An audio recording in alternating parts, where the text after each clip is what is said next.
دوستو، جیسا کہ آپ جانتے ہیں ہم انسانی حقوق کی تاریخ پر بحث کر رہے ہیں اور ابھی ہم قدیم دور پر ڈسکشن کر رہے ہیں۔ ہم نے اس سے پہلے دا سارے سلنڈر کو ڈسکس کیا اور ابھی ہم انسانی حقوق اور مذاہب پر بات کر رہے ہیں۔ پچھلی ویڈیو میں ہم نے انسانی حقوق اور ہندو مذہب پر بات کی اور آج کی ویڈیو میں ہم یہودیت اور انسانی حقوق پر بات کریں گے۔ یہودیت ایک خدا کے ماننے والوں میں سب سے قدیم مذہب ہے۔ یہودیت کی ابتدا قدیم زمانے میں مشرق وسطیٰ کے علاقے کنعان سے ہوئی، جو آج کل فلسطین اور اسرائیل کے علاقوں پر مشتمل ہے۔ یہاں سامی لوگ آباد تھے۔ یہودیت میں پیغمبر ابراہیم علیہ السلام، اس کے بیٹے اسحاق علیہ السلام اور ان کے پوتے یعقوب علیہ السلام کی بہت اہمیت ہے۔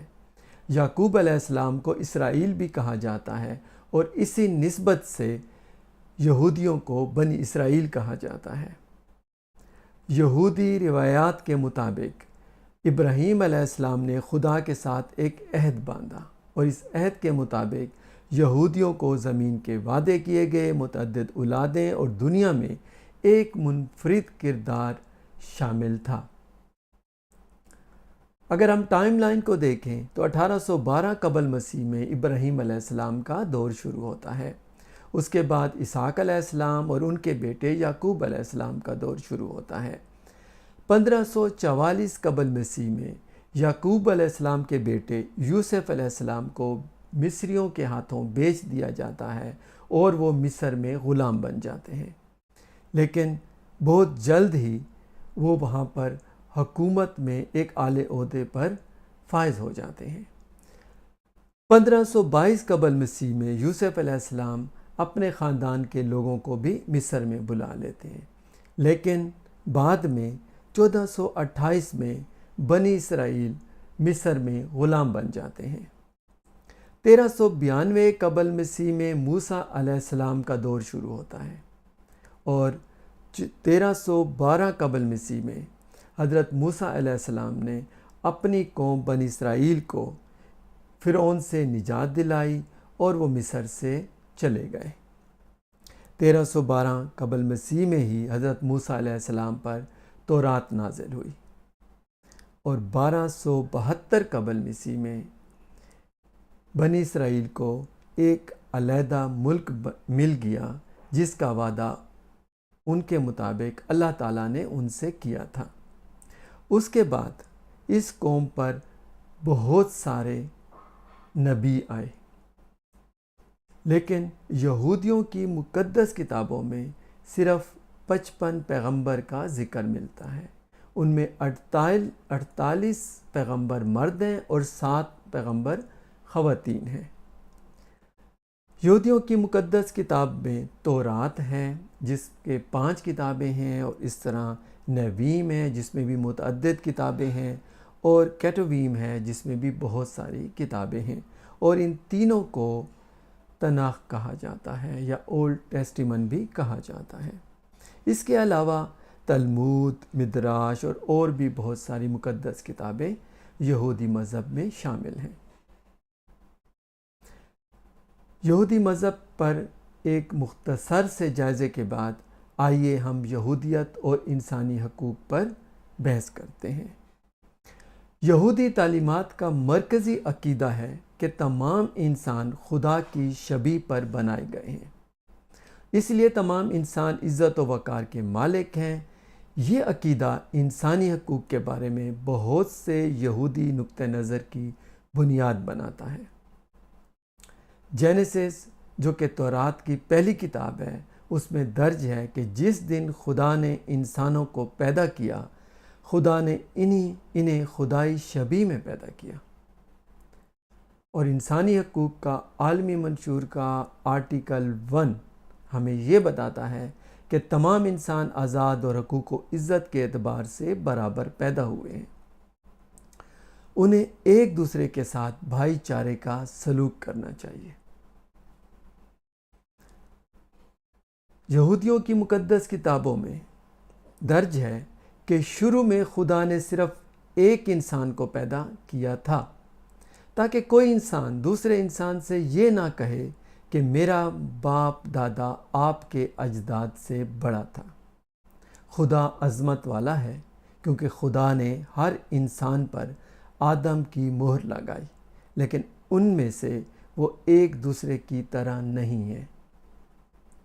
اگر ہم انسانی منشور کے آرٹیکل 2 کو دیکھتے ہیں تو اس میں بھی یہی بات لکھی ہوئی ہے کہ ہر شخص ان تمام آزادیوں اور حقوق کا مستحق ہے جو اس اعلان میں بیان کیے گئے ہیں، اور اس حق پر نسل، رنگ، جنس، زبان، مذہب اور سیاسی تفریق یا کسی قسم کے عقیدے، قومیت، معاشرے، دولت یا خاندانی حیثیت وغیرہ کا کوئی اثر نہیں پڑے گا۔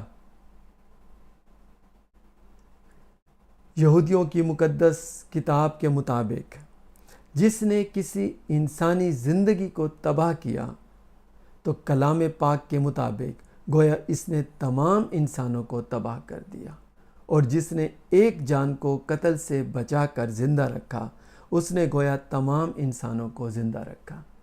اور جب ہم اپنی بحث اسلام اور انسانی حقوق کریں گے تو آپ دیکھیں گے کہ یہی سورہ بقرہ کی جو قرآن میں سورہ بقرہ ہے اس کی آیت میں ہم اس وقت بھی اسے کوٹ کریں گے۔ انسانی حقوق کا عالمی منشور کا آرٹیکل 3 ہمیں یہ بتاتا ہے کہ ہر شخص کو اپنی آزادی، زندگی اور تحفظ کا حق ہے۔ تو زندگی کا جو حق ہے اس کی بات یہودیوں کی مقدس کتاب بھی ہمیں بتا رہی ہے، اور یہی بات ہمیں انسانی حقوق کا عالمی منشور بھی بتا رہا ہے۔ یہودیوں کے مذہب کے مطابق ان کا ایک نظریہ ہے ٹائکونولام۔ ٹائکونولام کے مطابق اس کا مطلب یہ ہے کہ دنیا کی مرمت کرنا۔ دنیا کی مرمت یہودی اخلاقیات سے جڑی ہوئی ہے اور لوگوں سے سماجی انصاف، مساوات اور مصائب کے خاتمے کے لیے فعال طور پر کرنے کا مطالبہ کرتی ہے۔ ایک اور نظریہ زیٹیک کا ہے۔ اس میں کمزوروں کے حقوق کو برقرار رکھنا، مظلوموں کی حفاظت کرنا اور سماجی اور اقتصادی مساوات کو فروغ دینا شامل ہے۔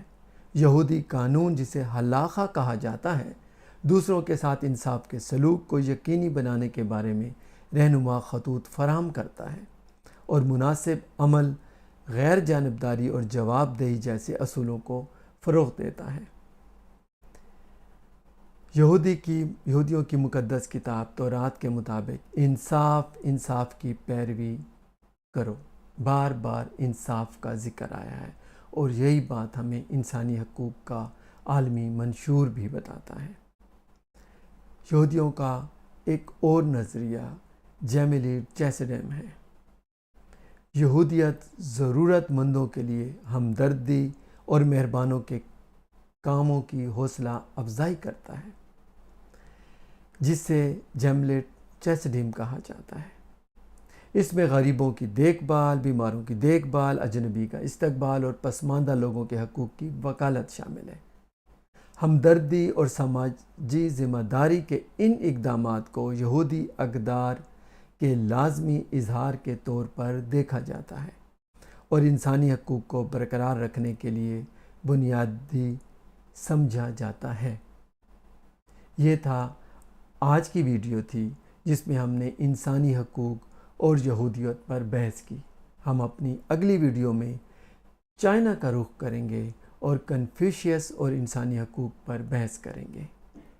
شکریہ۔